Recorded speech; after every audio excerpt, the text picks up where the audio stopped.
ബേപ്പൂർ തീരത്തിന് സമീപത്ത് അപകടത്തിൽപ്പെട്ട കപ്പലിലെ തീ അണയ്ക്കാനായില്ല. കോസ്റ്റ് ഗാർഡും നാവികസേനയും തീ അണയ്ക്കാനുള്ള ശ്രമം തുടരുകയാണ്. കനത്ത പുകയും പൊട്ടിത്തെറിക്കലുകളും വെല്ലുവിളിയാണ്. കപ്പൽ 15 ഡിഗ്രിയോളം ചരിഞ്ഞ നിലയിലാണ് ഇപ്പോൾ. കപ്പലിലെ 157 കണ്ടെയ്നറുകളിൽ അതീവ അപകടകരമായ വസ്തുക്കൾ ആണുള്ളതെന്നാണ് റിപ്പോർട്ട്. അപകടത്തിൽപ്പെട്ട കപ്പലിന്റെ ഉടമസ്ഥർ ഇന്ന് അപകട സ്ഥലത്തെത്തും. പരിക്കേറ്റ് ചികിത്സയിൽ കഴിയുന്ന 2 പേരുടെ നില ഗുരുതരമായി തുടരുകയാണ്.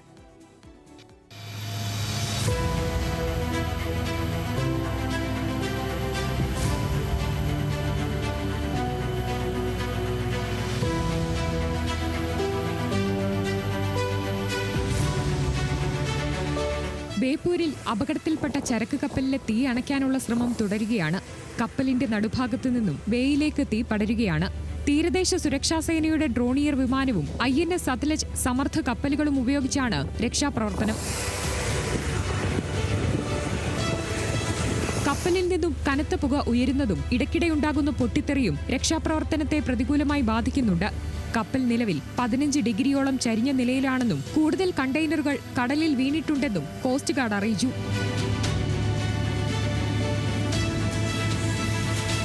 കപ്പലിലെ 157 കണ്ടെയ്നറുകളിൽ അതീവ അപകടകരമായ വസ്തുക്കളാണ് ഉള്ളതെന്നാണ് റിപ്പോർട്ട്. വസ്തുക്കളുടെ കാർഗോ മാനിഫെസ്റ്റ് ഔദ്യോഗികമായി പുറത്തുവിട്ടിട്ടുണ്ട്. തീ പിടിക്കുന്നതും വെള്ളവുമായി കലർന്നാൽ അപകടകരമാകുന്നതുമായ രാസവസ്തുക്കളാണ് കണ്ടെയ്നറുകളിലുള്ളത്. പരിസ്ഥിതിക്കും ജീവജാലങ്ങൾക്കും കടുത്ത ആഘാതമേൽപ്പിക്കുന്നവയടക്കം ഇതിലുണ്ട്. ട്രൈക്ലോറോബെൻസിൻ, ട്രൈ ഈഥൈലിൻ ടെട്രാമൈൻ, ഡയാസിറ്റോൺ ആൽക്കഹോൾ, ബെൻസോഫീനോൺ, നൈട്രോസെല്ലുലോസ്, തീപിടിക്കുന്ന റെസിൻ, കീടനാശിനികൾ, പെയിന്റ് തുടങ്ങിയ വസ്തുക്കൾ ടൺ കണക്കിനാണ് കണ്ടെയ്നറുകളിൽ ഉള്ളതെന്നാണ് വിവരം. സേനകളുടെ നേതൃത്വത്തിൽ രക്ഷാപ്രവർത്തനം പുരോഗമിക്കുന്നുവെന്നും കടലിൽ വീണ കണ്ടെയ്നറുകൾ ഉൾപ്പെടെ സുരക്ഷിതമാക്കേണ്ടതുണ്ടെന്നും നിലവിൽ സ്ഥിതിഗതികൾ നിയന്ത്രണ വിധേയമെന്നും ഇന്ത്യൻ നാവികസേന PRO അതുൽ പിള്ള വ്യക്തമാക്കി. Ship as of now stable എന്ന് പറഞ്ഞാൽ ship is on even keel, ചരിഞ്ഞിട്ടൊന്നുമില്ല. ഫയർ കണ്ടിന്യൂ ചെയ്തുകൊണ്ടിരിക്കുക ഇപ്പോൾ ആസ് ഓഫ് നൗ. സോ ഇതൊരു ഡോണിയർ തിരിച്ചു വന്നു കഴിഞ്ഞിട്ട് നമുക്ക് ഫർദർ അനലൈസിസ് പറയാൻ പറ്റുള്ളൂ. അതേസമയം അപകടത്തിൽപ്പെട്ട കപ്പലിന്റെ ഉടമസ്ഥർ ഇന്ന് അപകട സ്ഥലത്തെത്തുമെന്ന് സിംഗപ്പൂർ മാരിടൈം പോർട്ട് അതോറിറ്റി അറിയിച്ചിട്ടുണ്ട്. തീ കെടുത്താനുള്ള ഇന്ത്യൻ നാവികസേനയുടെ ശ്രമങ്ങൾക്ക് പൂർണ്ണ പിന്തുണ നൽകുമെന്നും സിംഗപ്പൂർ സർക്കാർ വ്യക്തമാക്കി. കപ്പലിൽ നിന്നും രക്ഷപ്പെടുത്തിയ 18 ക്രൂ അംഗങ്ങളെ ഇന്നലെ രാത്രിയോടെ മംഗലാപുരത്തെത്തിച്ചു.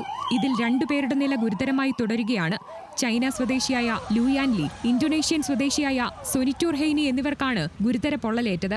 ലുയാൻലിക്ക് 40%-ലേറെയും ഹെയ്നിക്ക് 35%-വും പൊള്ളലേറ്റിട്ടുണ്ട്. കണ്ടെയ്നറിൽ ഉണ്ടായിരുന്ന രാസവസ്തുവിൽ നിന്നുൾപ്പെടെ ഗുരുതരമായി പൊള്ളലേറ്റിട്ടുണ്ടെങ്കിലും ഇവർ വെള്ളം കുടിക്കുകയും സംസാരിക്കുകയും ചെയ്തെന്നും ഒരാഴ്ചയോളം നിരീക്ഷണം തുടരുമെന്നും ഡോക്ടർ ദിനേശ് കദം പറഞ്ഞു. 35 to 40% burns on the both face, upper limb and lower limb, and then they also have inhalation burns, mainly of inhalation thermal burns and smoke which because of explosions which they have inhaled.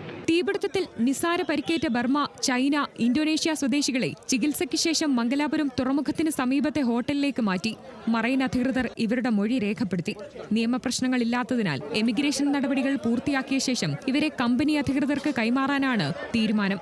News Malayalam, Mangalapuram.